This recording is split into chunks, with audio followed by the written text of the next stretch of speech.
Saya senang. Oke, saya senang sekali bisa ketemu kawan-kawan semua. Ini udah semua masuk ya? Sepertinya sudah. Nanti kita sambil jalan aja. Ya. Ya. Oh, sudah. Oke, baik, siap. Oke, sebentar. Izin saya share screen.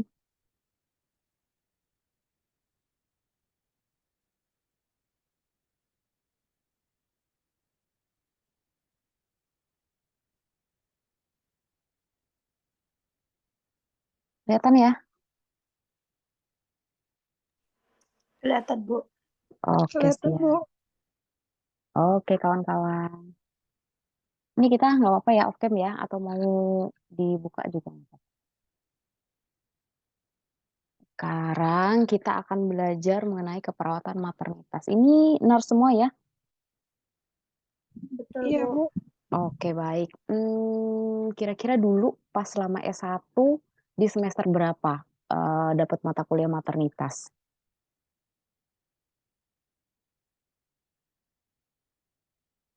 Mungkin ada yang masih ingat. Di semester berapa kira-kira dulu dapat keperawatan maternitas?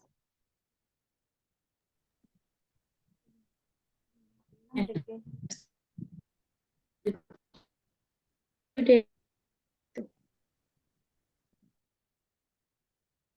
Ya, Mbak Titin. Wah, suaranya di saya kurang jelas nih, mohon maaf. Semester berapa, Mbak? Kurang lebih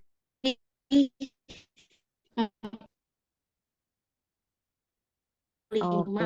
Terus ada peminatan di Mm-mm. semester 7 kayak Oh, oke, baik. Nah, mungkin juga kawan-kawan kemarin juga udah try out, mungkin juga ada soal-soal maternitas ya. Hmm, baik, nanti kita akan review kembali, kemudian kita akan sharing tentang keperawatan maternitas. Nah, di keperawatan maternitas itu sendiri sebenarnya terdiri dari beberapa bagian. Ya, jadi kalau kita ngomongin keperawatan maternitas itu sebenarnya lingkupnya itu mencakup siklus kehidupan perempuan dan juga bayi baru lahir sebenarnya. Jadi eh, siklus sepanjang siklus kehidupan perempuan sampai apa namanya dia melahirkan dan bayi baru lahir sampai usia 1 bulan itu juga masih masuk dalam lingkup keperawatan maternitas. Nah, jadi kalau kita ngomongin soal siklus kehidupan perempuan ini juga kompleks. Di dalamnya tuh ada remaja perempuan, kemudian dewasa, kemudian ada ibu hamil, ada ibu menyusui, ada ibu nifas, kemudian ada lansia, gitu-gitu. Jadi sebenarnya kalau kita berbicara lingkup yang lebih luas, keperawatan maternitas itu sebenarnya kayak kita mempelajari siklus kehidupan kita aja nih sebagai perempuan gitu. Ya, nah kemarin mungkin kalau di soal tryout kemarin ada keperawatan maternitas nggak yang keluar ya? ada. Ada, Bu. Ada. Oke, paling banyak kayaknya tentang apa soalnya? Kalau saya boleh tahu. Masih ingat nggak? KB ada terus Mm-mm. eh itu sih fase kala kala itu Oh, kala kala-kala. Oke, persalinan ya. ya persalinan Mm-mm. diagnosa perawatan juga. Oh, diagnosis keperawatan. Oke, baik. Gambarannya memang tidak jauh-jauh dari situ sebenarnya kalau untuk soal-soal hukum maternitas. Nanti abis kita sharing kita akan bahas dikit-dikit. Nah, itu tadi juga yang KB itu masuk di lingkup keperawatan maternitas. Jadi ada kesehatan reproduksi dan juga kontrasepsi. Ya, itu lingkup keperawatan maternitas ada di beberapa part itu tadi. Baik, saya izin share screen ya. Ah,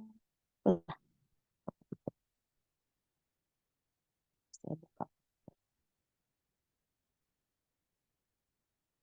Berarti yang kemarin nggak ada soal hitung-hitungan ya keluar ya?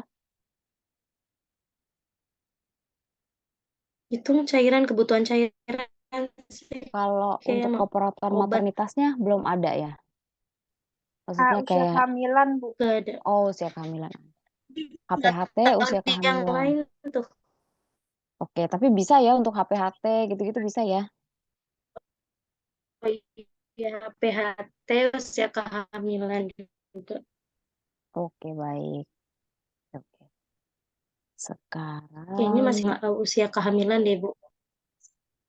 oh iya, nanti kita sambil sharingnya habis ini ya. Nah, oke, kelihatan ya. Slideshow dulu. Nah, oke. Oh, ini yang di kolom chat yang tadi ya. Oke, siap. Sekarang kita masuk ke soal nomor 1 nih. Ya, di kasus kita ketemu klien kita, ini seorang perempuan, usianya 24 tahun, status obstetrinya ini G1P0A0, hamil 39 minggu, dirawat di ruang bersalin pada pukul 16 WIB dengan infartu. Oke. Oke, kita keep. Hasil pengkajiannya itu kita mulai di pukul 17 ya. Pasiennya udah tampak gelisah nih. Kontraksi uterus 3 kali dalam 10 menit, durasinya 10 detik, kemudian DJJ-nya ini 150 kali per menit. Pembukaan serviksnya baru di 5 cm dan ketubannya teraba utuh pada saat pemeriksaan dalam. Kapankah perawat dapat melakukan pemeriksaan dalam selanjutnya? Tadi Mbak Titin udah jawab yang D. Kenapa nih kira-kira Mbak Titin yang B? Sorry, yang D. Karena pemeriksaan dalam itu hanya Mm-mm. boleh dilakukan 4 jam sekali. Karena untuk menghindari risiko infeksi. Oke, baik kita keep. Oke, di kolom chat sudah ada lagi Nur Aida.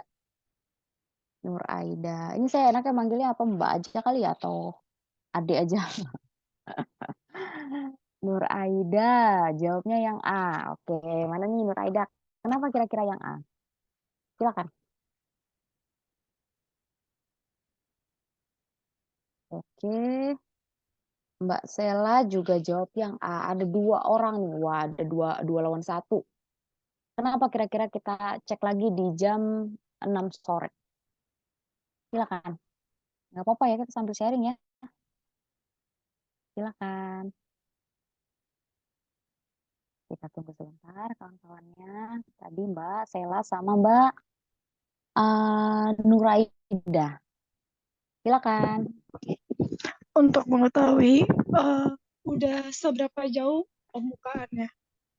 Untuk mengetahui sudah oke, baik. Terima kasih kawan-kawan. Karena sudah pembukaan 5 Bu. Oke, siap. Kita keep dulu. Nah, sekarang kita bahas. Ada 2 jawaban yang berbeda. Terima kasih atas jawabannya ya. 2 orang kawan kita menjawab yang A, kemudian 1 orang menjawab yang D. Nah, sekarang kita balik ke soal dulu nih. Dari soal ini ada beberapa hal yang bisa kita jadikan kata kunci, yang beberapa clue yang bisa kita highlight dari sini ya. Kalau ketemu soal ukom, skimming aja dulu, soalnya dibaca cepat aja, kemudian fokus pada pertanyaannya. Pertanyaan di soal yang pertama ini adalah di pemeriksaan dalam ya. Kemudian kita lihat lagi di soal, pemeriksaan dalam ini dilakukan pada pukul 17 ya, artinya 1 jam setelah kliennya masuk ke rumah sakit. Di sini klien kita infartu, artinya dia berada dalam kondisi menjelang persalinan. Nah, kalau dalam proses persalinan itu kan terdapat 4 kala. Nah, dari 4 kala itu kita bisa menebak klien kita ini di kala berapa. Nah, dari contohnya misalkan dari pembukaan serviksnya dia di 5 cm, kemudian dari kontraksi uterusnya gitu. Ya, itu dari situ kita bisa menebak kalau klien kita masih berada di kala 1.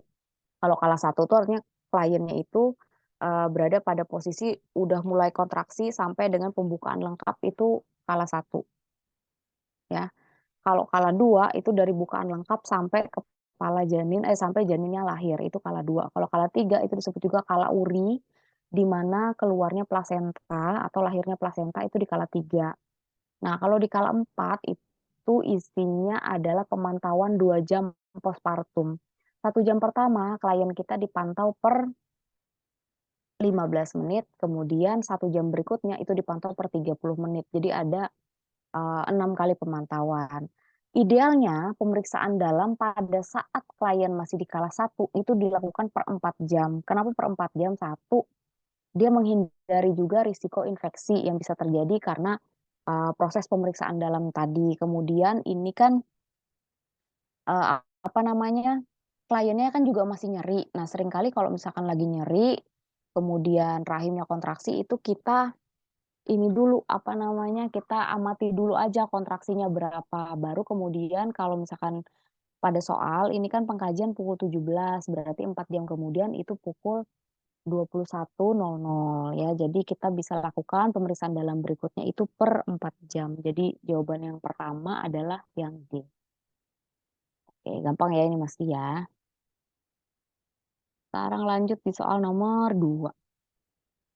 Soal nomor 2, kita ketemu kasus, ini klien kita 21 tahun, P1A0, postpartum hari ke-7, datang ke Poliklinik KIA untuk kontrol pasca persalinan. Nifas nih ibunya ya. Hasil pengkajian, pasien mengeluh nyeri dan keluar cairan kuning dari area jahitan episiotomi.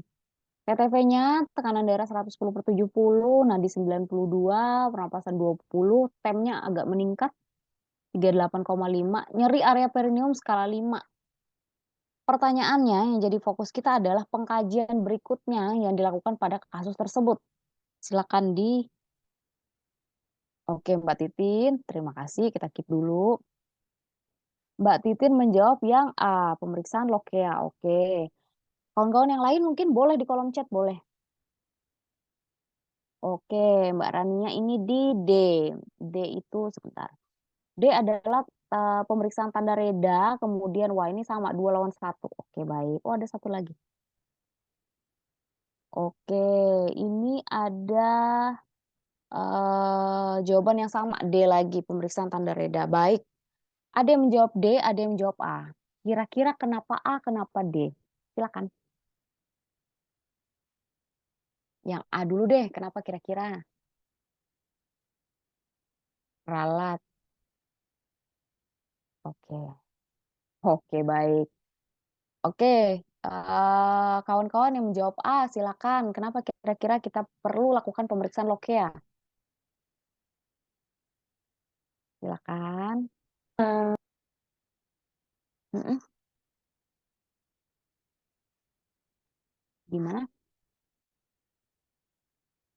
Karena kalau kayak itu apa namanya, ada bau dan segala macam itu bisa dijadikan pemeriksaan juga sih. Bener nggak ya, Bu? Makasih. Oke, terima kasih. Benar benar benar, ada benarnya. Oke, baik. Sekarang kita ke kawan-kawan yang jawab D. Di kolom chat, Mbak Rania jawab karena pemeriksaan reda untuk pemeriksaan mengidentifikasi terjadinya infeksi. Oke, baik. Nah, sekarang kita akan fokus pada pada soal. Nah, di soal ini kita lihat ada beberapa hal yang bisa kita jadikan clue nih di soal kita, ya. Oke, ada jawaban lagi di kolom chat. Sekarang kita buka. D, karena reda merupakan indikator menunjukkan adanya infeksi pada area perineum. Oke, kita keep. Terima kasih Mbak Novia.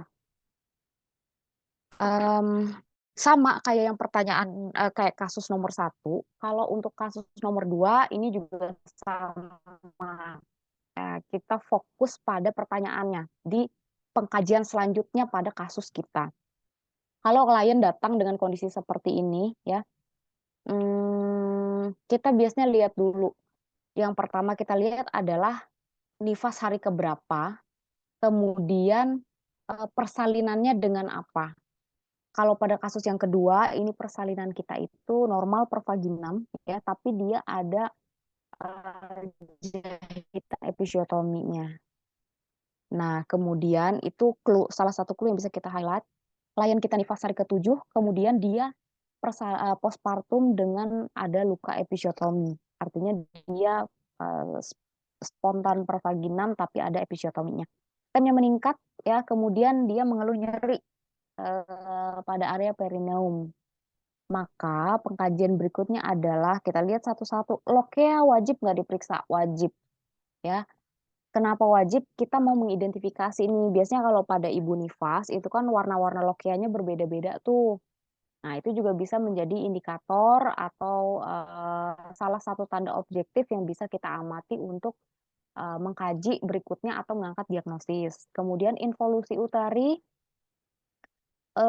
ini sebenarnya bisa kita lakukan, tapi dia nggak matching sama soal kita. Karena dari data-data yang terpapar, ini fokus pada area perineumnya, ya. Artinya, bukan berada pada organ, uterusnya yang jadi, fokus. Jadi kita skip dulu. Kemudian pemeriksaan tanah hormon ini juga tidak, relevan dengan kasus kita yang nomor 2. Pemeriksaan tanda reda bisa dilakukan, bisa ya. Jadi ada tanda reda boleh, pemeriksaan lokia juga boleh.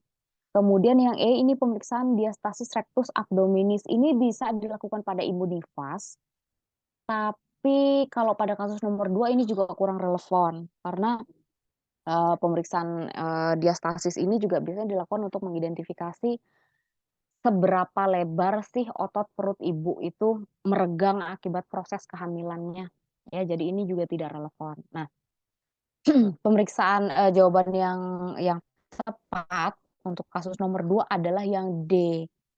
Kita lakukan pemeriksaan tanda reda untuk pengkajian berikutnya. Pertanyaannya adalah, kenapa kita cek tanda reda? Satu, pemeriksaan tanda reda ini khas sekali dilakukan pada kasus persalinan spontan pervaginal dengan luka episiotomi. Kenapa? Karena tanda reda ini dia membantu mengidentifikasi ya, tanda atau skala reda ini membantu untuk mengidentifikasi bagaimana sih proses penyembuhan luka episiotominya. Ya, jadi ada 5 nih yang kita amati di pemeriksaan reda ini, ya. Ada R, redness atau kemerahan, ini juga mengidentifikasi luka episnya mengarah pada kondisi infeksi apa enggak, ya. Kemudian ada E, E-nya kan double nih, E yang pertama itu edema. Nah, ini kita lihat di sekitar luka episnya ada edema enggak. Nah, edemanya nanti dilihat lagi, apa namanya, sudah berapa hari, kemudian ada gejala lain kah yang menyertai gitu-gitu.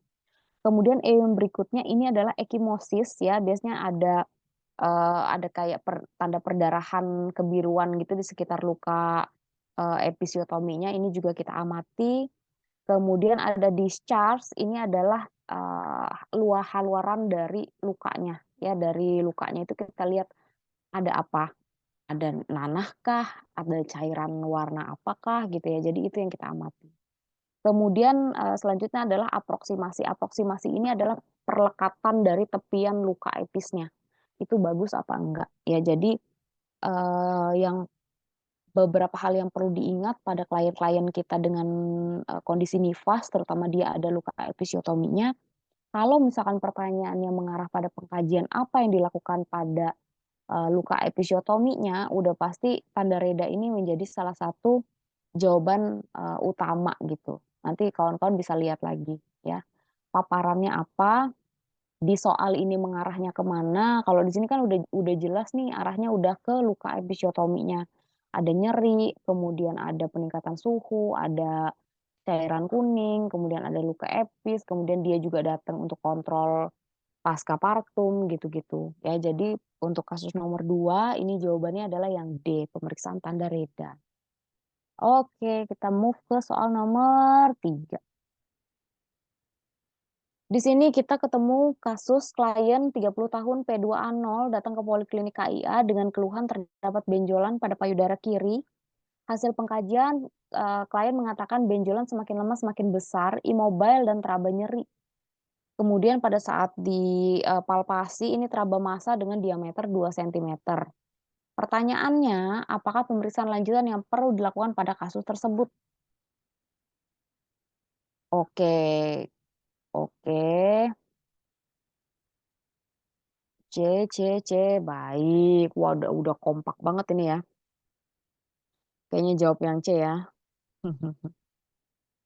Oke, benar ya. Untuk soal nomor 3, ini jawabannya adalah mamografi. Kenapa tidak dilakukan ronsen dada? Kalau dilakukan ronsen dada, dia terlalu general untuk kasus seperti ini, kasus-kasus pada dengan keluhan seperti klien kita itu dia terlalu general kalau misalkan kita lakukan hanya ronsen dada, ya. Biopsi perlu nggak? Perlu, tapi nanti, belum bisa dilakukan sekarang karena biasanya kita cek dulu, habisin dulu, cek-cek apa yang perlu, baru mungkin kalau misalkan memang diperlukan untuk biopsi, baru dibiopsi jaringnya. Nah, kemudian USG juga ini, belum spesifik kalau pada kasus kita, ya. Yang paling spesifik adalah mamografi, karena dia pengen lihat nih, udah sampai mana, kelenjar mana yang udah sampai jaringan mana, gitu-gitu. Kalau misalkan kayak USG payudara, ini tuh biasanya mengidentifikasi, ukuran, lokasi, gitu-gitu. Tapi kalau ini kan udah jelas nih, ukurannya berapa, lokasinya gimana, mobile nggak, gitu-gitu. Ya, jadi jawaban yang tepat adalah yang 3. Oke, sip. Lanjut nomor 4. Klien berusia berapa nih? Sorry. Datang ke poliklinik ginekologi dengan keluhan nyeri saat koitus dengan pasangannya. Hasil pengkajian, klien mengatakan sudah 1 tahun tidak haid, jarang melakukan hubungan seksual, dan belum pernah mendapatkan informasi tentang menopause. Apa nih kira-kira masalah keperluan utama pada kasus kita? Oke, kita lihat di kolom chat.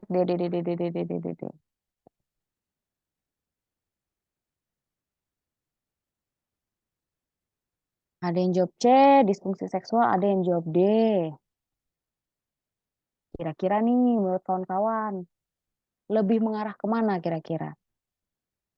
Kalau yang disfungsi seksual kenapa? Kalau yang defisit pengetahuan kenapa?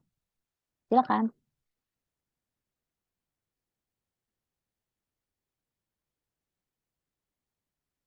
Silakan.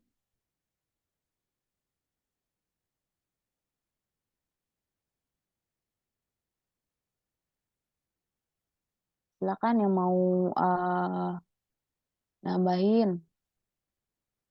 Oke, di kolom chat. Ketidakefektifan pola seksual. Oke, kita keep.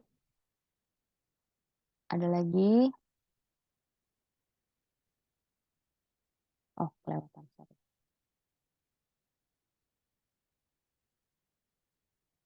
Oke, baik. Kalau belum ada, sekarang kita bahas. Eh, kasus kita ini lansia, ya. Di kasus keempat kita ketemu lansia. Karena jarang melakukan, oke, hubungan. Oke, baik, kita keep. Terima kasih jawabannya.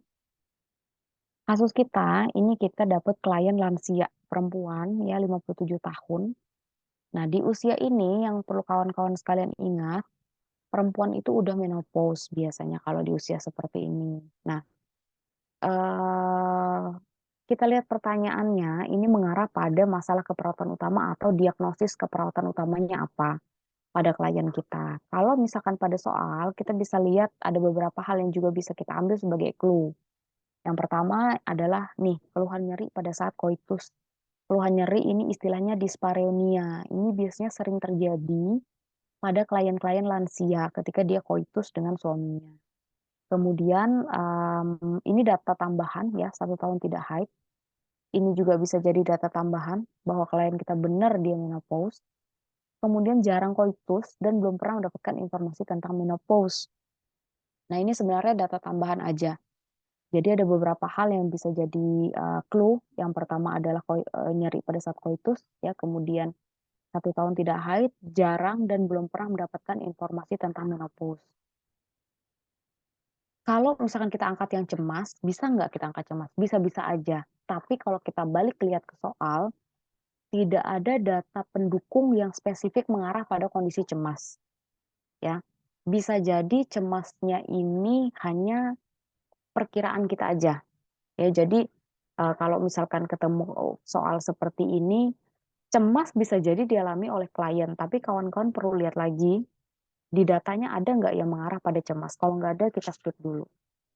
Yang kedua, nyeri akut. Bisa nggak nyeri akut kita angkat? Bisa-bisa aja, kliennya ada keluhan nyeri kok, tapi kita lihat lagi, tergambar nggak keluhan nyerinya? Kalau dia ngomongin soal keluhan nyeri, udah pasti ada PQRST dong. Nah, di sini ada nggak? Nggak ada. Ya, jadi belum bisa kita angkat sebagai diagnosis utama. Kemudian Yang C, disfungsi seksual, bisa nggak kita angkat? Bisa-bisa aja. Terlihat dari mana? Ini ya, dia ada keluhan, bisa-bisa aja.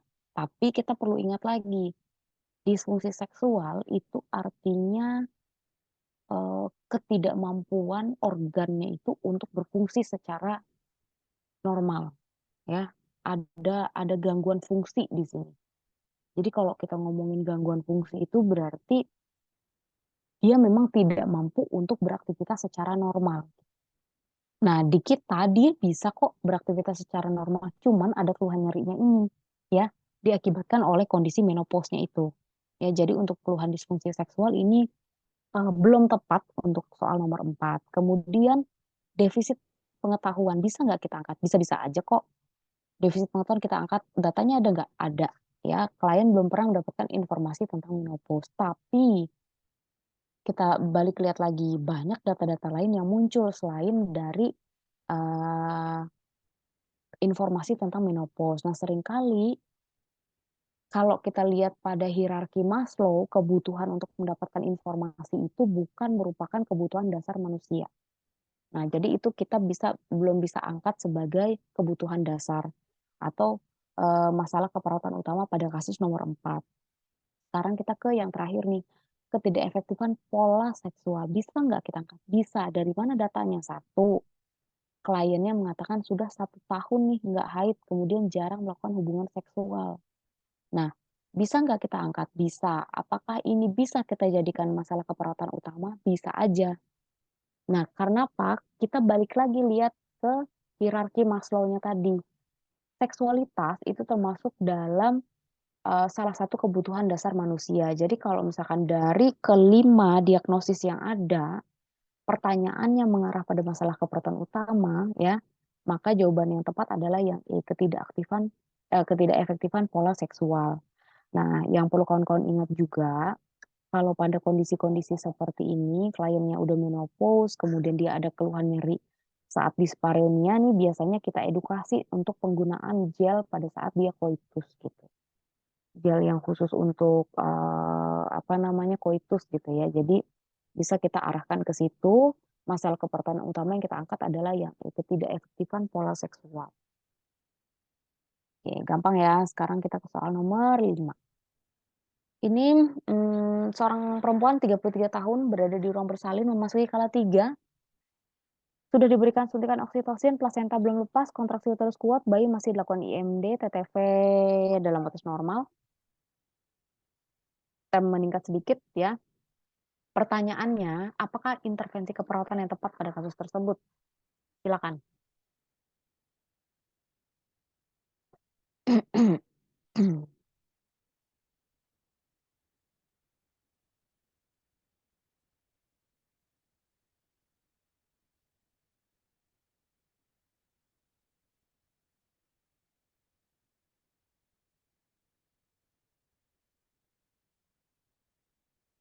Oke, di kolom chat sudah ada 3 orang. C, C, C, C. Oke. Oke. Oke, ini kompak. Menjawab yang C, baik. Apakah ada jawaban yang berbeda? Kita lihat lagi. Oh, ada 1 jawaban yang berbeda. Nah, ada 2 jawaban. Kenapa yang C, kenapa yang E? Silakan. Boleh di kolom chat aja nggak apa-apa. Ntar saya bacain.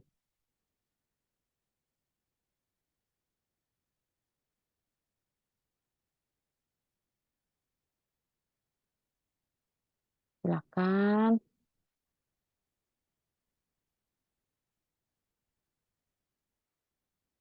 Gimana kawan-kawan? Silakan, kenapa yang C, kenapa yang E? Atau masih bingung nih? Nggak apa-apa kalau masih bingung. Gimana, bingung? Atau ada yang mau uh, menyampaikan atau sharing ke kita? Silakan. Saya minta tolong aja deh kali ya. Uh, Mbak Riani deh, yang C, jawaban beliau yang C, Mbak Riani. Ya. Dilakukan massase dulu. Kalau dia sudah mulai ada kuat, baru dilakukan peregangan tali pusat, Kak. Oke, siap. Terima kasih. Sekarang Mbak Rania deh jawab yang E. Kenapa? Oke, kasus sedang melakukan. Oke, baik. Kita keep. Bagaimana? Yang jawab Mas sama kah sama kawannya?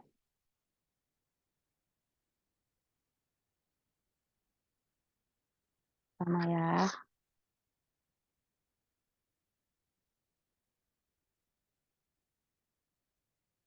Oke, karena plasenta belum lepas dan kontraksi uterus. Oke, baik.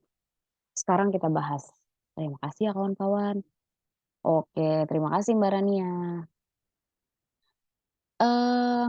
Ini kawan-kawan udah pada kerja ya? Udah pada kerja belum?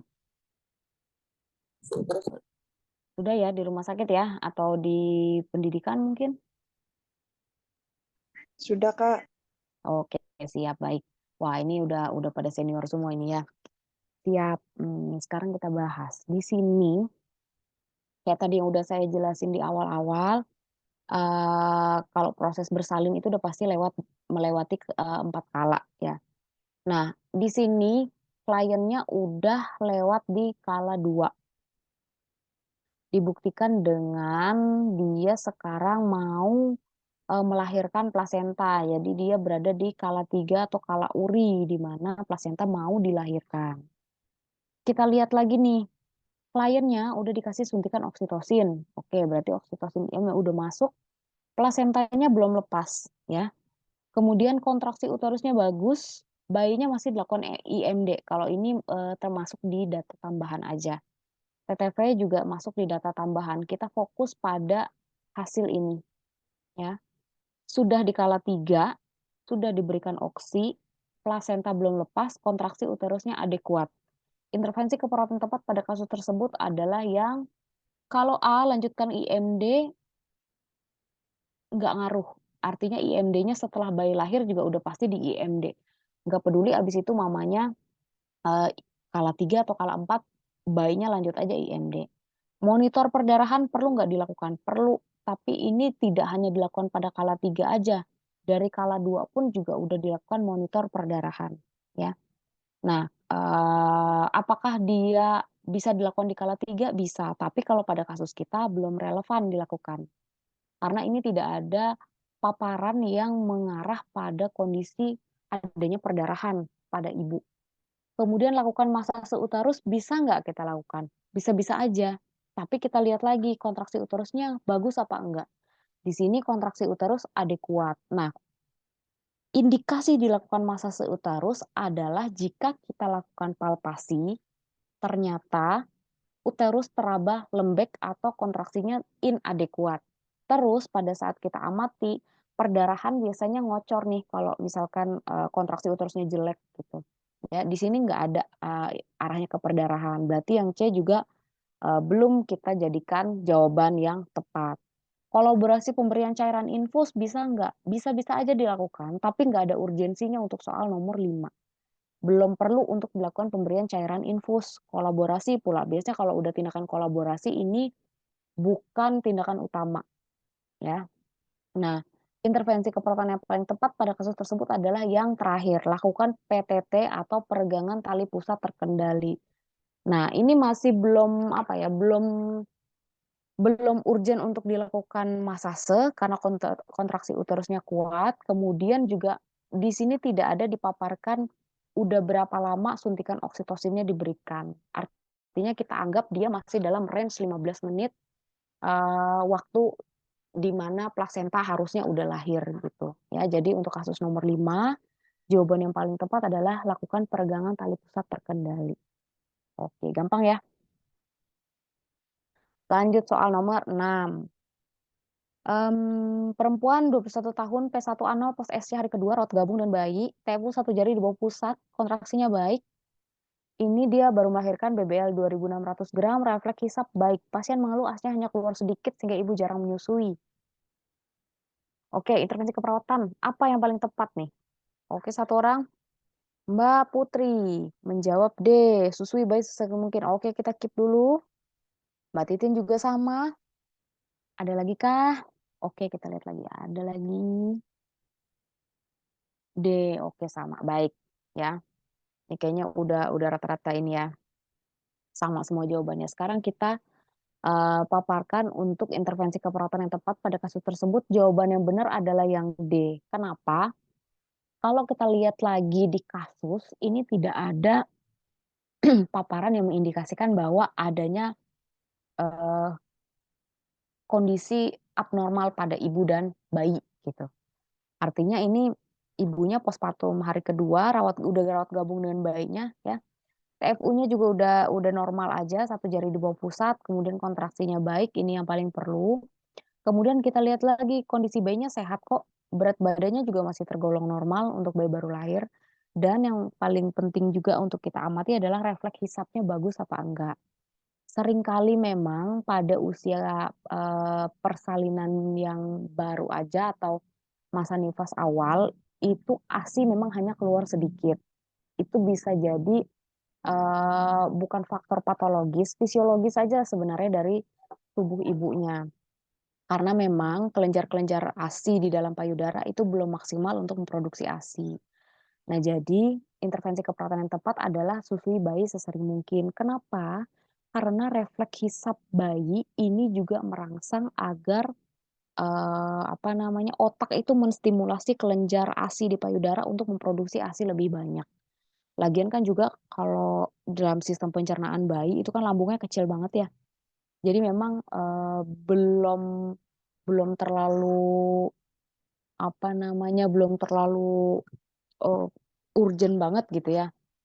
Dia harus dapat sesegera mungkin cairan atau gimana. Dia juga masih proses adaptasi gitu. Jadi apakah perlu disupport dengan sufor? Sepertinya tidak, karena ini juga baru hari kedua pos SC. Anjurkan aja susui bayi sesering mungkin. Bahkan yang perlu diperhatikan kalau misalkan kita anjurannya adalah susui bayi sesering mungkin, itu kita amati dulu nih. Posisinya udah benar apa belum? Perlekatannya udah bagus nggak? Kadang hal-hal itu juga membantu untuk proses menyusui yang lebih baik gitu.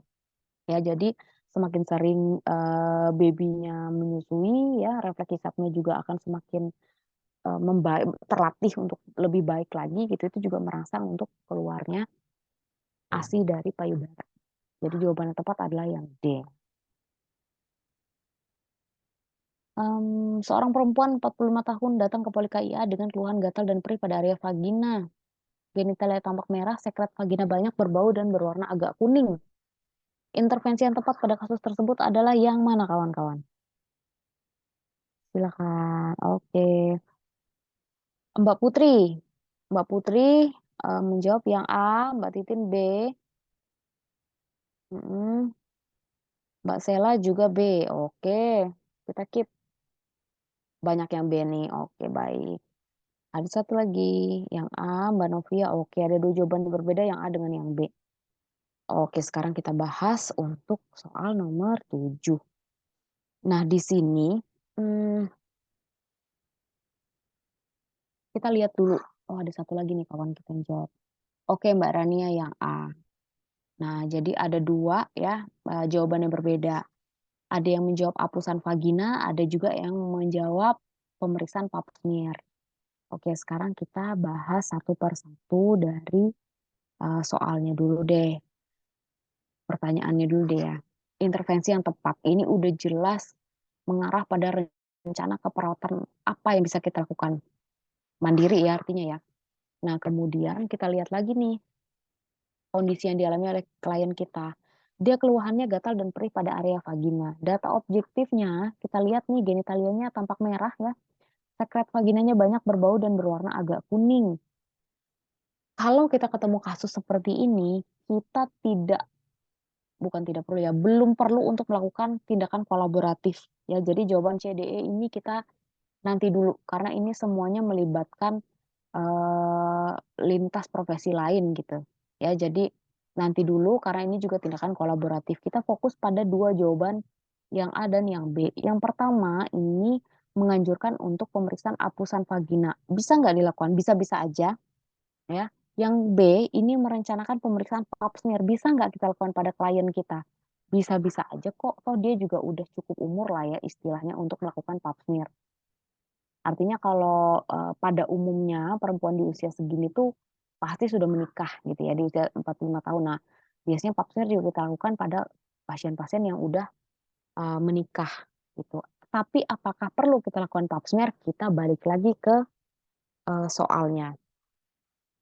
Indikasi untuk pemeriksaan pap smear ini sebenarnya adalah untuk memeriksa ya secara langsung, kan ada beberapa metode tuh kalau misalkan untuk pemeriksaan pap smear ya, ada yang pakai IVA test ya, kemudian ada juga yang dia dibawa ke lab gitu-gitu. Nah, pakai yang apa namanya, cairan asam yang kita oleskan di area serviks.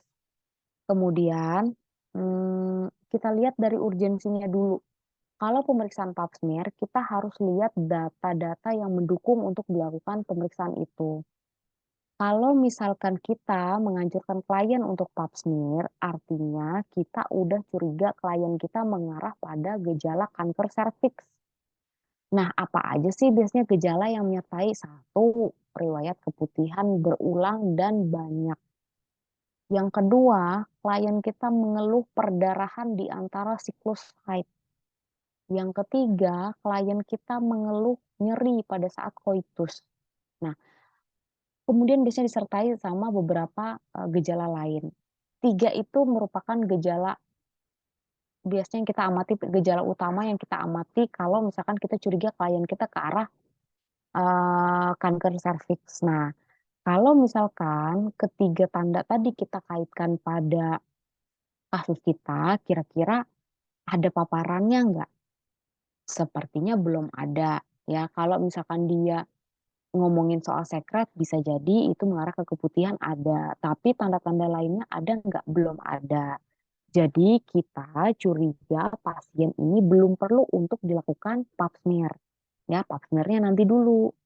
Sekarang kalau misalkan, kita lihat jawaban yang A, ini adalah, apa ya, pemeriksaan apusan vagina, ini merupakan suatu tes ginekologis sebenarnya, ya, untuk mencari tahu klien kita ini ada mengarah pada kondisi vaginitis apa enggak, ya. Ada mengarah pada kondisi radang vagina apa enggak. Karena kalau dari keluhan-keluhan yang ada, ini dia mengarah pada kondisi vaginitis, ada gatal, perih, genitalianya merah karena iritasi gitu ya, sekret vaginanya juga banyak, warnanya gimana gitu. Itu biasanya mengarah pada kondisi vaginitis. Makanya kita perlu menganjurkan untuk pemeriksaan apusan vagina dulu aja ya, untuk, nanti dicek ini bener nggak mengarah ke kondisi vaginitis, bakterinya gimana, ya gitu-gitu. Jadi belum perlu untuk kita lakukan pemeriksaan pap smear dan jawaban yang tepat adalah yang untuk soal yang nomor 7 adalah yang A, menganjurkan untuk pemeriksaan apusan vagina. Jelas ya? Oke. Oke, ini kita skip. Baik, kita ke soal nomor 9. Di sini kita ketemu kasus klien kita 33 tahun datang ke poliklinik KB untuk konsultasi ingin mengatur jarak kelahiran anak. Anak pertama usianya 7 bulan, TTV juga ini ada peningkatan tekanan darah sedikit ya, yang lain-lain juga dalam batas normal, IMT 27. Kira-kira metode kontrasepsi apa yang tepat untuk klien kita? Silakan.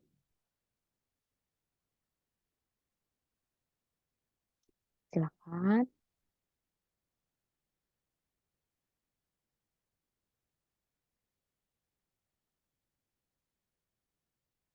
Oke, baik. Oke.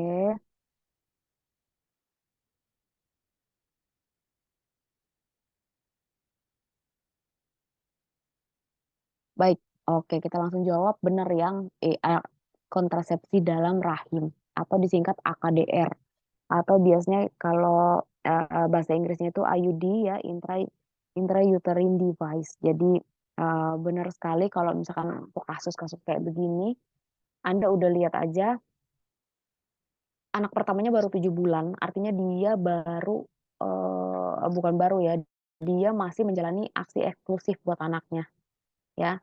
Anak pertama usia 7 bulan, kemudian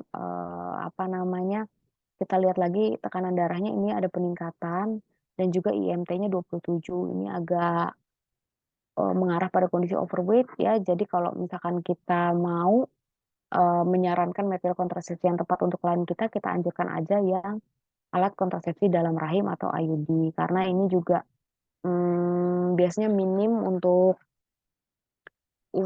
gejala penyerta ya. Kalau misalkan ada efek samping yang dirasakan pun tidak sebanyak yang kalau misalkan orang pakai suntik atau misalkan pakai pil gitu. Apalagi dengan kondisi dia ada peningkatan tekanan darah dan juga kondisi IMT-nya. Jadi yang paling aman dari semuanya adalah yang D enggak dulu karena dia anaknya baru 1 ya. Oke, sekarang kita lanjut ke soal nomor 10. Di sini klien kita P3A0 postpartum 2 minggu yang lalu. Selama di rumah dia minum jamu-jamuan, hasil pengkajian dari budayanya pasien. Hal ini dilakukan untuk mempercepat proses pemulihan postpartum dan memperlancar ASI. Bagaimana sih sikap kita yang menunjukkan kepekaan terhadap budaya pasien kita? Kira-kira yang mana?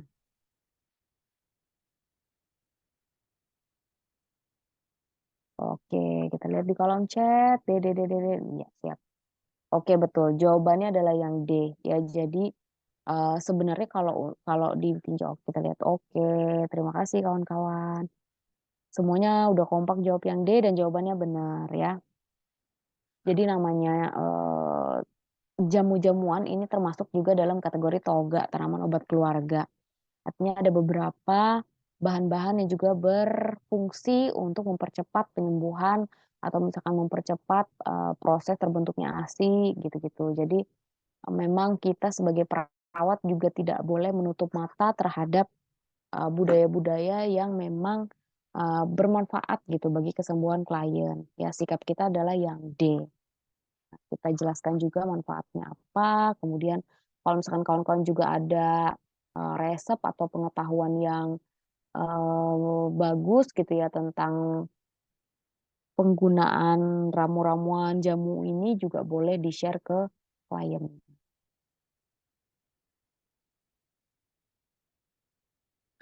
Sekarang kita ke soal nomor 11. Di sini kita ketemu klien kita 17 tahun datang ke Poliklinik KIA diantar oleh ibunya dengan keluhan keputihan sudah 1 minggu, setiap kali selesai BAB-BAK kemaluan tidak dikeringkan, tampak keluaran cairan dari vagina dan area labia tampak berwarna merah. Perawat menjelaskan tentang kebersihan vagina. Apakah evaluasi diharapkan dari intervensi tersebut? Oke, baik. Semuanya udah kompak menjawab yang D ya. Jawabannya benar yang D ya, betul sekali. Terima kasih kawan-kawan. Kenapa yang D? Kalau pertanyaannya tentang evaluasi, berarti kita lihat dulu tindakan kita sebelumnya ngapain. Ya, di sini udah jelas bahwa kita menjelaskan tentang kebersihan vagina. Nah, menjaga kebersihan vagina ini merupakan bagian dari vulva hygiene. Ya, jadi evaluasinya adalah klien bisa menjelaskan kembali nggak apa yang udah kita jelasin tadi, gitu ya. Jawabannya benar. Sekarang kita move ke soal nomor 12. Perempuan 45 tahun datang ke poliklinik ginekologi dengan keluhan keputihan yang berbau sejak 3 bulan yang lalu. Hasil pengajian pasien perdarahan saat koitus, sekret vagina banyak dan berwarna kuning. Perawat menyarankan untuk melakukan deteksi awal dengan pemeriksaan pap smear. Informasi penting apa yang harus disampaikan perawat pada kasus tersebut? Yang mana kira-kira?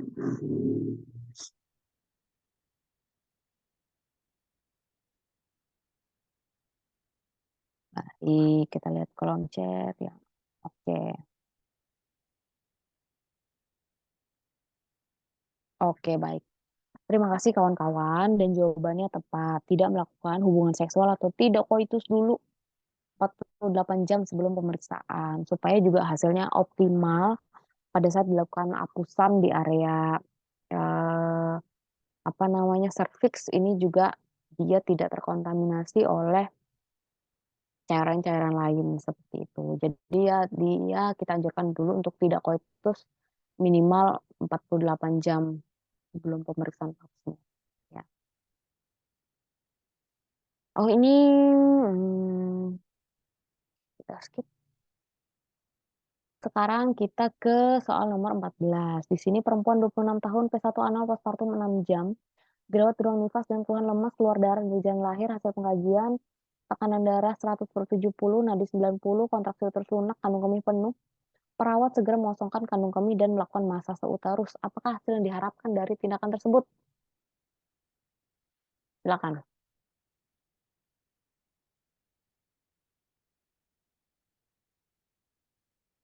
Oke, terima kasih kawan-kawan. Jawaban yang benar adalah yang C. Kontraksi uterus kuat. Jadi, eh, kalau kawan-kawan ketemu kasus seperti ini, ya, mau dia mau dia itu ibaratnya postpartum berapa jam yang lalu, ya, kemudian dia udah P berapa, kawan-kawan nanti fokusnya kalau misalkan pertanyaan yang mengarah pada kondisi yang terjadi di uterusnya, kawan-kawan perlu lihat, satu, kontraksinya bagus apa enggak, yang keduanya bladder-nya penuh apa enggak, kandung kemihnya penuh apa enggak.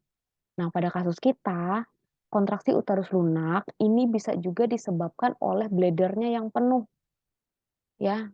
Saya beberapa kali dapat kasus seperti ini. Jadi kadang kontraksi uterusnya tidak maksimal karena bladder kliennya penuh. Ya, jadi tindakan pertama adalah kita kosongin dulu bladdernya, baru kemudian kita lakukan masase uterus. Karena ini nggak akan maksimal kalau ini nggak kosong dulu, ya. Kemudian hasil yang diharapkan dari tindakan adalah udah jelas kalau masase uterus ini goals-nya adalah kontraksi uterusnya kuat. Kalau kontraksi uterusnya kuat, artinya perdarahannya juga minim nanti keluarnya. Ya, jadi seperti itu, ya. Oke, lanjut ke soal nomor 15.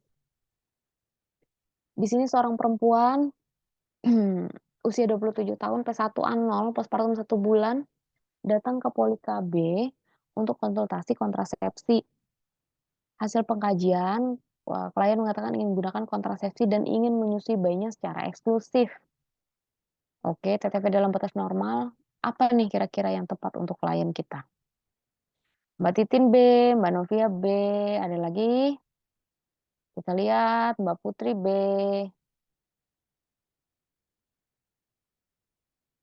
Ada lagi? Wah, ini sama ya. Oke, ada lagi. Sama juga. Mbak Natalia juga sama, jawab yang B. Oke. Baik, kayaknya jawabannya sama ya. Jawabannya semua udah kompak ke apa namanya, suntik yang 3 bulan. Nah, jawabannya tepat kalau misalkan apa namanya, kalau misalkan kita ketemu klien kita, dia mau pakai alat kontrasepsi atau dia mau menggunakan apa namanya, kontrasepsi tapi yang aman untuk menyusui, maka KB suntik yang 3 bulan ini bisa dilakukan. Ya, jadi dia aman untuk ibu menyusui dan dia juga bisa bertahan 8 sampai 13 minggu. Ya, jadi kalau misalkan KB yang 3 bulan ini dia biasanya dalamnya itu progesteron aja. Jadi dia tidak mengganggu dalam proses menyusui. Karena kadang untuk yang suntik 1 bulan itu kan dalamnya kombinasi. Ya, nah jadi kadang estrogen itu yang ganggu dalam produksi ASI. Jadi kita anjurkan yang 3 bulan. Lanjut, seorang perempuan 26 tahun G1 penol anal hamil 32 minggu datang ke Poliklinik Kaya untuk kontrol. Leopold 1. Oke. Mungkin kawan-kawan juga masih ingat perleopoldan, nanti kita akan bahas dikit-dikit ya. TFU 28 cm, teraba datar manjang di bagian kiri abdomen, bagian-bagian kecil di sebelah kanan abdomen pasien. Bagian terendah teraba keras bulat melenting, bisa digoyangkan di JJ 150 kali per menit. Nah, sekarang pertanyaannya adalah, oke, di mana tempat kita naruh Dopplernya? Lihat di kolom chat. Mbak Titin C, abdomen kiri bawah pusat. Kawan-kawan yang lain.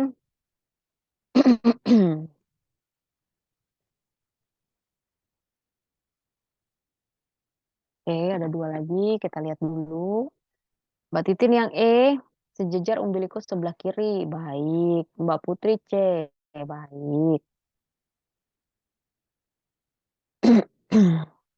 Ada lagi? Nggak ada? Oke, sekarang kita bahas. Mungkin kawan-kawan masih ingat pada keperawatan maternitas itu kalau misalkan ibu hamil, itu biasanya pada pemeriksaan fisik khusus untuk area perut, kita lakukan pemeriksaan Leopold namanya. Nah, pemeriksaan Leopold ini biasanya kita lakukan kalau misalkan kehamilan itu memasuki trimester ketiga atau misalkan dia udah trimester 3 biasanya kita lakukan ya. Kenapa di trimester 3? Karena memang bagian-bagian tubuh janin itu udah bisa diraba dengan maksimal gitu. Jadi kalau misalkan kita dihadapkan pada pertanyaannya, bisa nggak Leopold dilakukan pada usia trimester 1, trimester 2? Jawabannya bisa, tapi tidak semua bagian Leopold bisa kita lakukan. Kalau Leopold kan ada 1, 2, 3, 4. Nah, kalau Leopold 1 itu bertujuan untuk kita pengen tahu nih di area fundus itu teraba apa. Kemudian kita juga pengen tahu tinggi fundusnya semana. Itu di Leopold 1. Biasanya kalau misalkan kita pengen lihat nih ibu hamilnya misalkan dia baru trimester 2 gitu ya. Trimester 2 artinya bagian-bagian janinnya juga belum maksimal, artinya kita nggak bisa raba, oh ini punggung, oh ini kepala, nggak bisa. Jadi kita hanya bisa mengamati TFU-nya aja, tinggi fundusnya semana, ya. Itu bisa kita amati. Nah, kemudian kalau misalkan udah masuk ke trimester ketiga, ini akan bisa lebih maksimal. Karena bisa kita raba di area fundus, itu teraba apa aja dan tinggi fundusnya semana, ya. Nah, kemudian Leopold 2 itu bertujuan untuk menentukan punggung janin berada di bagian perut ibu sebelah mana, sebelah kiri apa sebelah kanan, ya. Kemudian untuk Leopold 3 ini untuk menentukan apakah presentasi terbawah sudah masuk PAP atau belum. Nah, kalau kita ngomongin presentasi terbawah, idealnya presentasi terbawah janin adalah kepala. Ya, artinya kepala di bawah, bokongnya di atas, punggungnya bisa di kiri apa di kanan gitu. Nah, itu kalau misalkan di Leopold 3. Kalau Leopold 4 itu kita memeriksanya menghadap ke arah kaki ibu. Kalau tadi Leopold 1, 2, 3 itu mengarah ke arah wajah ibu. Leopold 4 kita mengarah ke arah kaki ibu. Kita pengen tahu nih, presentasi terbawah ini udah masuk seberapa ke dalam PAP ya. Nanti kita lihat dari posisi tangan aja nih, ujung tangan pada saat kita lakukan pemeriksaan itu ada yang nyangkut nggak gitu. Masih bisa ketemu nggak ujung jarinya gitu. Itu untuk Leopold 4, konvergen atau divergen. Nah, kalau pada kasus kita, dia udah 32 minggu nih. Artinya dia udah berada, kalau dihitung pakai bulan tuh dia 8 bulanan gitu ya. Artinya udah di trimester 3. Bisa kita lakukan Leopold lengkap ya. Di sini Leopold 1 TFU-nya udah kelihatan ya. Kemudian dia tidak memaparkan teraba apa ya, tapi hanya memaparkan tingginya saja. Kemudian Leopold 2 ini teraba datar memanjang di bagian kiri abdomen. Artinya posisi punggung janin ada di sebelah kiri perut ibu. Nah, bagian-bagian kecil di sebelah kanan abdomen pasien, artinya itu ekstremitas ya. Bagian rendah teraba keras bulat melenting, bisa digoyangkan. Oke. Bulat keras ini mengindikasikan teraba kepala janin. Kalau bulat keras melenting kenyal itu biasanya bokong, ya. Bisa digoyangkan artinya kepala janin belum masuk PAP, ya. DJJ 150 kali per menit. Nah, di manakah tempat yang tepat mendengarkan DJJ pada kasus tersebut? Yang perlu kita perhatikan adalah hasil Leopoldnya ini. Logikanya area punggung itu berdekatan dengan kepala. Ya, pada posisi usia kehamilan 32 minggu, kalau pada posisi janinnya normal, presentasi terbawah pasti kepala. Entah dia udah masuk PAP atau belum masuk PAP. Nah, kalau misalkan posisi kepala udah di bawah, posisi punggung janin itu berada di bagian kiri perut ibu, maka lokasi yang tepat untuk meletakkan Doppler dan untuk mendengarkan DJJ janin adalah di abdomen kiri bawah pusat. Kenapa? Di situ area punktum maksimum. Artinya posisi punggung atas tempat kita meletakkan Doppler di mana perkiraannya dekat dengan jantung janin itu dekat dengan area kepala. Tadi kan kepala di bawah, posisi punggung di sebelah kiri perut ibu. Nah, punggung atas ini udah pasti berdekatan dengan kepala. Jadi kalau misalkan kita tarik garis imajiner gitu ya, yang membelah perut ibu dengan titik sentralnya pada umbilikus, maka akan dapat 4 area. Jadi perut kanan atas, kiri atas, kemudian kanan bawah, kiri bawah, ya. Nah, jadi jawaban yang tepat untuk soal nomor 16 adalah yang C, abdomen kiri bawah pusat. Nanti kalau kawan-kawan ketemu soal model begini di UKOM, ingat aja tuh Leopold 1 apa, 2 apa, 3 apa, gampang kok. Intinya diingat-ingat aja kalau di kehamilan ini apa aja harus diingat, persalinan apa aja gitu. Nanti saya coba kasih clue di akhir setelah ini ya. Oke, sekarang kita ketemu kasus klien kita, usianya 27 tahun, G1 penol A0, hamil 28 minggu, datang ke Polikaya dengan keluhan keluar darah dari jalan lahir. Hasil pengkajian lain mengatakan seminggu yang lalu terjadi flek darah. Sekarang darah keluar lebih banyak, TFU 28 cm, UKA, presentasi kepala, belum masuk PAP, DJJ 140 kali per menit, hasil USG plasenta previa lateral. Tindakan yang tepat pada klien kita adalah yang oke, thank you Mbak Titin. Siapa lagi nih? Thank you Mbak Novia yang A juga, Mbak Putri yang A juga. Oke, oke, baik. Kenapa kira-kira kita jawab yang A? Silakan. Satu orang, dua orang boleh. Karena dia itu karena udah terjadi perdarahan juga, dia jadi tidak boleh banyak aktivitas sih. Oke, Jadi baik. harus bed rest untuk meminimalisir perdarahan juga gitu. Kurang lebihnya Baik. Ibu. Iya, terima kasih. Ada lagi yang mau nambahin kawannya, silakan. Ada? Cukup?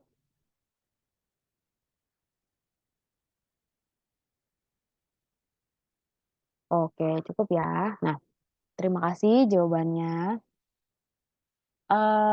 Jawaban yang benarnya adalah yang A, kawan-kawan udah menjawab dengan tepat. Tadi kawan kita juga udah mengemukakan alasan kenapa klien kita minta untuk bed rest. Bed rest ini adalah tindakan mandiri yang bisa kita lakukan kalau misalkan pada kasus perdarahan, ya.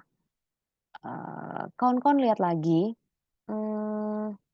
keluhan yang terjadi pada klien kita. Ada perdarahan, terjadi flek, dan sekarang keluar darah lebih banyak. Dan yang paling penting kawan-kawan lihat adalah hasil USG-nya. Di sini hasil USG-nya ada plasenta previa lateral. Artinya kondisi menempelnya plasenta ini tidak di tempat yang seharusnya. Normalnya plasenta ini dia nempel di area fundus. Tapi pada kondisi plasenta previa, plasentanya itu dia malah nempel dan menutupi jalan lahir, hampir menutupi jalan lahir di dalam uterus gitu ya. Dia nempelnya di bagian bawah, bisa lateralis, artinya dia bisa sebagian, bisa juga dia totalis, ya tergantung. Nah, kalau misalkan kasus-kasus atau nanti pada saat UKOM ketemu kasus seperti ini, ada hasil USG plasenta previa, dan pertanyaannya adalah tindakan yang tepat, seringkali jawabannya adalah bed rest. Kenapa? Karena kayak yang tadi, klien ini kan dia perdarahan. Perdarahannya ini diakibatkan oleh plasenta previanya ini. Ya, jadi kalau di dalam plasenta itu kan banyak pembuluh darah. Jadi ketika dia tidak menempel pada tempat yang seharusnya, ngocor terus tuh perdarahan terus gitu. Makanya kita anjurkan klien untuk bed rest karena biasanya kalau dia semakin banyak aktivitasnya, perdarahannya juga semakin banyak gitu. Jadi kalau misalnya ketemu kasus-kasus seperti ini, anjurkan aja untuk bed rest. Perlu nggak transfusi? Perlu, tapi belum. Nah, ini belum mengarah pada perlunya tindakan transfusi. Persiapan operasi ini juga belum, kliennya masih 28 minggu ya. Persiapan persalinan ini juga belum perlu, tidak ada indikasi untuk dilakukan persalinan. Observasi kemajuan persalinan juga sama, ini juga belum perlu dilakukan. Oke, good. Seorang perempuan 30 tahun dirawat di ruang bersalin, baru aja melahirkan, saat ini sedang dilakukan pelepasan plasenta terkendali. Oke. 5 menit kemudian plasenta lahir dan penolong melakukan masase pada uterus. Apa hasil yang diharapkan? Oke, ini gampang. Hasil yang diharapkan dari tindakan tersebut adalah yang mana kawan-kawan? Silakan.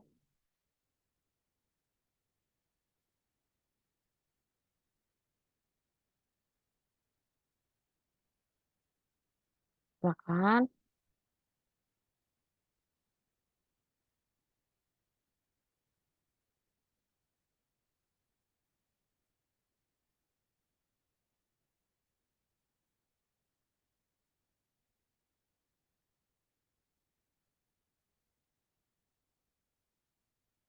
Baik.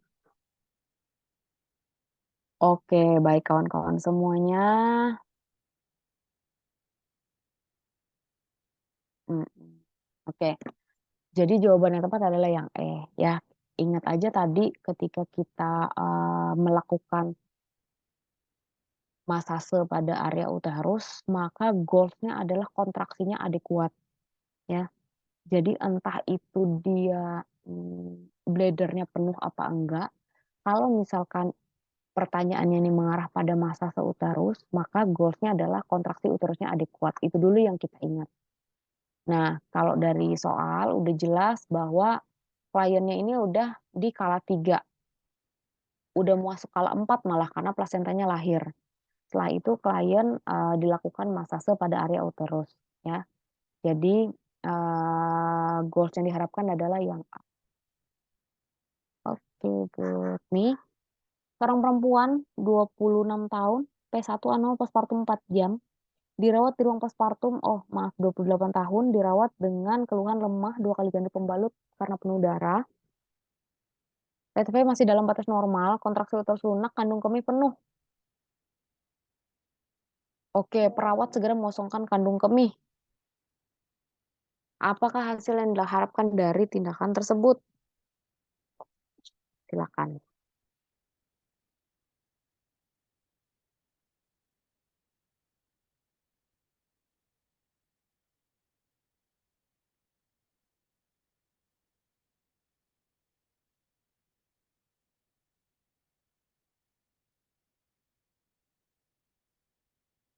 Oke.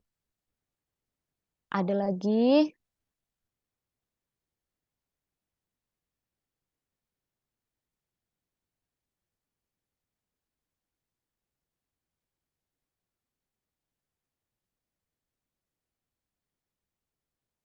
Ada lagi yang jawab?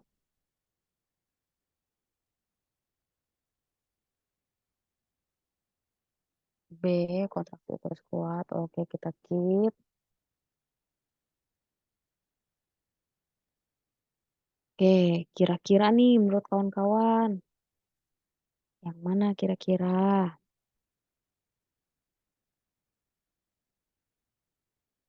Banyak yang jawab yang C.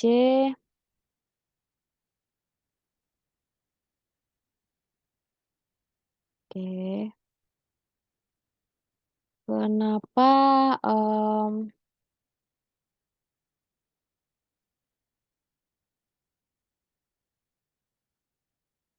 oke, menurut kawan-kawan kira-kira yang paling tepat ada 2 nih jawaban yang berbeda.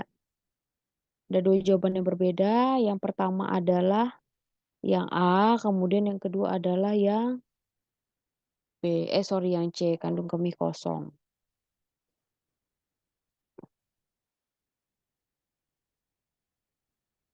Sebenarnya kalau kita, ada satu hal lagi gini, ini sebenarnya mirip dengan soal yang sebelumnya.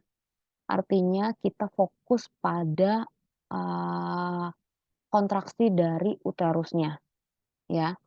Nah, pada saat kita melakukan tindakan pengosongan uterus, pengosongan bladder, hasil yang kita harapkan itu sebenarnya selain, eee, perdarahannya berhenti, kalau misalkan dia ada perdarahan, ya, kita juga berharap kontraksi uterusnya menjadi baik ketika bladder-nya dikosongkan. Artinya dia bisa maksimal lagi nih kontraksi. Karena kalau kontraksi uterus itu kan dia, tidak bisa kita, eee, rencanakan gitu ya, kontraksi ototnya itu. Nah, tindakan pengosongan bladder ini sebenarnya bertujuan untuk memaksimalkan kontraksi uterus. Tapi kalau misalkan setelah dikosongkan, belum juga maksimal, maka kita stimulasi dengan massase. Hasil yang diharapkan dari tindakan ini sama sebenarnya, yaitu kontraksi uterusnya kuat. Jadi kalau misalkan dengan tindakan pengosongan kandung kemih atau bladder, goals yang kita inginkan adalah yang B, kontraksi uterusnya kuat. Kenapa tidak yang C? Karena kalau kita lihat lagi di soal, kondisi atau paparan yang ada di soal ini mengarah pada kondisi perdarahan postpartum. Kalau misalkan goals yang kita harapkan adalah kandung kemih kosong, maka tindakannya udah terpenuhi nih. Tapi apakah dia berpengaruh terhadap perdarahannya? Belum tentu, karena kalau misalkan tindakan pengosongan saja itu bisa membantu, tapi tidak maksimal, maka kita stimulasi dengan masase.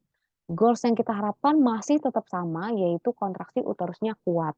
Gitu. Jadi jawaban yang tepat untuk nomor 19 adalah yang B. Gitu. Jadi untuk kasus-kasus perdarahan, tindakan pertama adalah kita raba dulu, apa namanya, raba dulu, dipalpasi dulu area suprapubik ya, kita raba kontraksinya bagus apa enggak, kita raba juga bladder-nya teraba penuh apa enggak.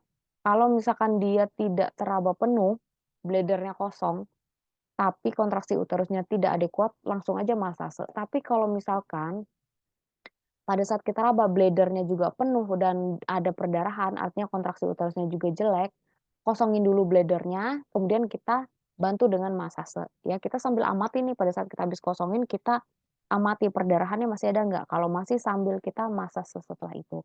Tapi goals-nya beda nggak? Sama aja, kontraksi uterusnya kuat yang diharapkan. Ya, itu jawaban nomor 19, sorry. Oke. Oh, oke, baik. Kita ke soal yang terakhir untuk soal keperawatan maternitas. Di sini kita ketemu klien kita 51 tahun datang ke poli dengan keluhan nyeri pada saat koitus ya. Udah terjadi selama setahun terakhir, 2 tahun tidak haid lagi, tekanan darah ini meningkat bisa jadi karena nyerinya ya. Intervensi yang tepat pada klien kita kira-kira yang mana? Silakan.